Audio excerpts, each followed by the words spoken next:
Баршаға ассалаумағалейкум. Қалың кино шоу сүйер қауым назарына 2001 жылы шыққан «Мой босс, мой герой» атты фильмді ұсынбақпыз. Сіз дайын болсаңыз, біз шоуды бастаймыз.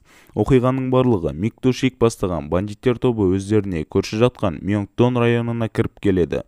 Бұл районның жігіттері де бөтен жігіттердің бұл қылығын құптамай, ақыр аяғында қанды қырғын, партта-парт төбелес басталады. Келесі кадрда Дэваға атты банда басшысы өз иелігіне түсірген Мьонгдон районын кімге беретіндігін ойланып отыр. Бұл тізімде басты үміткер Мик-Ту-Шик болғанымен, жігіттің бір носы бар. Ол мектеп бітірмеген, қарапайым мектепті бітірмей, сауаты ашылмаған болып есептелетін жігітке Дэваға қарап тұрып, мектебіңді соңына дейін бітіріп, аттестатыңды алған соң районның смотрящийі боласың дейді. Мектепке тұру бойынша құжаттар ісін Мик-Ту-Шик, Кари және Санду атты екі оққағарына тапсырды. Жасы біразға келген жігітті жеке мектепке жасы 20-да деп жалған құжат жасату арқылы өткізбек.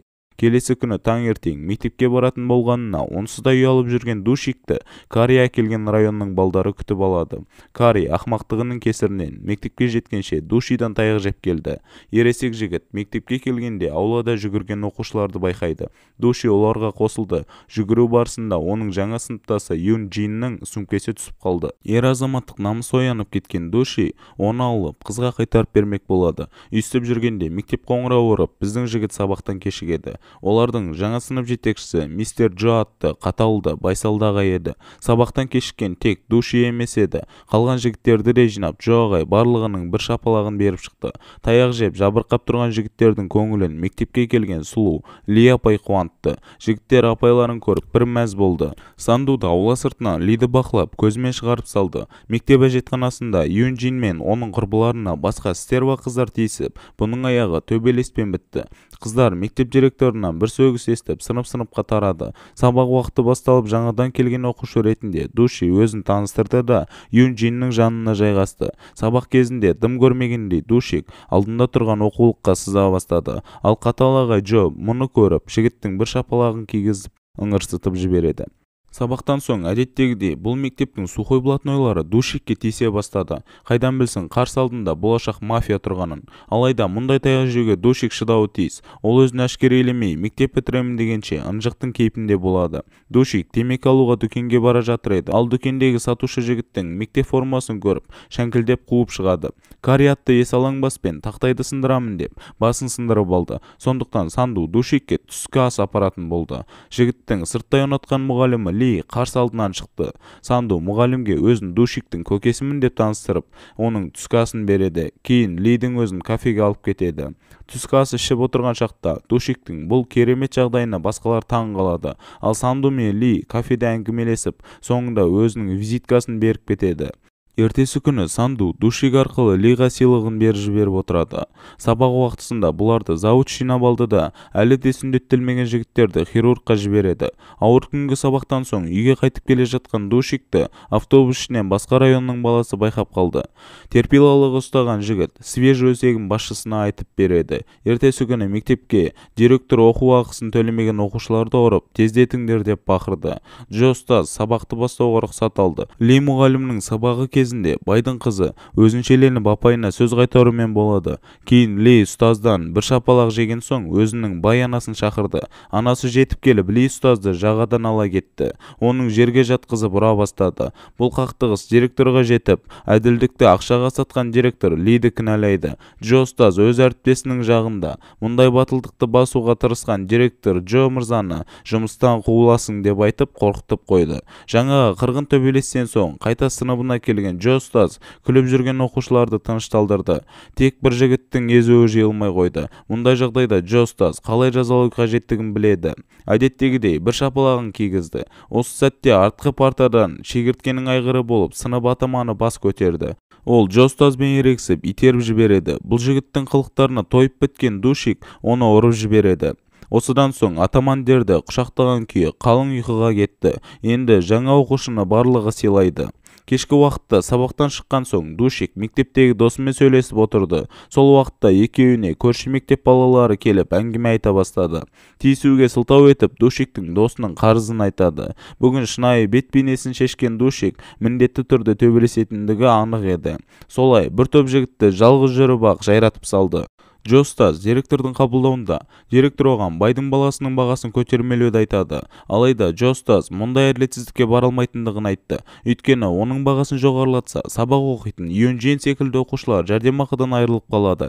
Джоны көндіре алмаған соң директор Ли ұстазбен сөйлесіп бастады. Мән-жайды жақсылап түсіндіріп, әйелдің асты-үстіне түседі.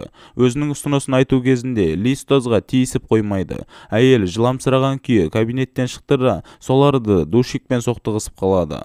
Директор мәселені шешті. Жеке өзіне Юнг Джинді шақырып, сен сабағыңды жақсы оқымағаның үшін тегін оқудан айырылдың дейді. Сабақтан бірге қайтқан Душик пен Юнг Джин әңгімелесе бастады. Бүгінгі күнім қиын өтті деген қыз проблемаларды ұмытып бірге ішпедік пе дейді. Солай олар шарапханаға келсе, мұнда Ли мен Санду отыр. Төртеуі бірге тойлатты. Би билеп, әндерін айтып, көздері жіп болғанша көңіл көтереді. Топ тарасқан соң Душик Кари Сандулармен жеке тойлатты. Сонда олар қыздарды шақырғанда Душик осындай қыздардың арасынан Юнг Джинді байқайды. Қыз Душиктің мафия адам екендігін түсінді. Ал өзінің мұндай тірлікке баруына басты себеп мектептің оқу ақысының қымбат болуы деп айтады да, көзіне жасы сорғалаған күйі шығып кетеді. Осыдан соң Душиктің басына неге мектепке оқу ақысы тек қымбат деген ой келеді. Осы бойынша зерттеу жұмыстарын жүргізуді Сандуға тапсырды. Ертесі күні мектепте Джо ұстаздың өз еркімен жұмыстан кететіндігі белгілі болды. Өйткені ол әділетсіздікке шыдай алмады. Сыныптастар қанша жерден Джо ұстаздан таяқ жесе де оны сыйлайтын. Сол себептен оның соңғы сабағында жылап отырып қоштасты.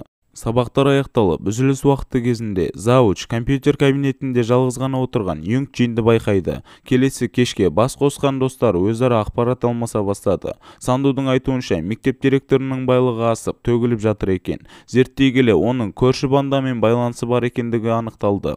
Ал мектеп басшылығы осы сәтте мектептерінде болып жатқан жаман жағдайды арыз қылып жазылған хаттың білім министрлігіне жіберілгендігін айтады. Зауч мұны жазған Юнг Джин екендігін бірден түсінді. Осыдан соң директор сынып ішінде отырған Юнг Джинді қыз екен демей бетінен бір соғады. Мұндай соққыдан қыз жерге құлады. Жанында отырған Душик осы сәтті көре тұра араласпады. Өйткені директорға қарсы шықсаң, аттестаттан айырыласың. Бүгінгі таяғынан соң қыз ауруханаға түсіп қалды. Күнделікті мектепте болып жатқан сұмдықтардан шаршаған оқушылар митингке шығып, мектеп алдына жиналды да директордың кетуін талап етті. Ал Душик бұл істен өзін аулақ ұстады. Санду да жолдасына бір жеріңді қыса тұр деп ақылын айтты. Ауруханаға түскен қыздың соңынан Душик те барып, оның халін сұрайды. Юнг Джин бірден жігітті құшақтады. Осыдан соң Душик бірте-бірте мектепті қалай түзетуге болатындығын ойлана бастады. Мектеп ауласында митинг жасап тұрғандарға директор өзінің бандасымен келіп шабуыл жасай бастады. Жиылған қауымды күшпен таратпақ. Мұндай қатыгез амал Душикке ұнамады. Сондықтан ол өз жігіттерін шақырды. Как раз қолдары қышып жүрген олар директор адамдарын жеңіп тастады. Жеңіс әрі қарай жалғасып, жиылған қауым директордың мектептен кетуін талап етті. Шулатқандар күшпен мектеп қақпасын ашып ішке енді. Оларды жаңа районның жігіттері күтіп тұр. Екі жақты шабуыл қайта жалғасып, төбелес қарқыны арта түсті. Ортада жекпе-жек орын алмақшы. Екі район басшылары күш сынаспақ. Біздің жақтан Душик шықты. Екеуінің айқасы басталғанда күштерінің тең екендігі байқалды. Бірін-біріне соққыларын бағыттап, бір сәтте жерге құлайды. Сол сәтте мектепке полиция келді. Қашып үлгермегендерді тұтқындап алды. Мұнда қолына камера ұстаған жігіт жаңадан бері оқиғаның мән-жайын, кімнің кінәлі, кімнің кінәлі емес екендігін түсіріп жүрген еді. Ол камераның видеосын журналисттің қалтасына салып жіберді. Арада бірнеше ай өткен соң біз аттестатын алған Душикті көреміз. Дәу ағасы оған районды береді. Бірақ тағы бір ұсыныс бар. Егер екі бірдей районға қарағысы келсе, Душик университет бітіруі тиіс. Осылайша видео соңына жетті достар. Арнаға тіркеліп лайк басуды ұмытпайық. Келесіде кездескенше аман сау болайық.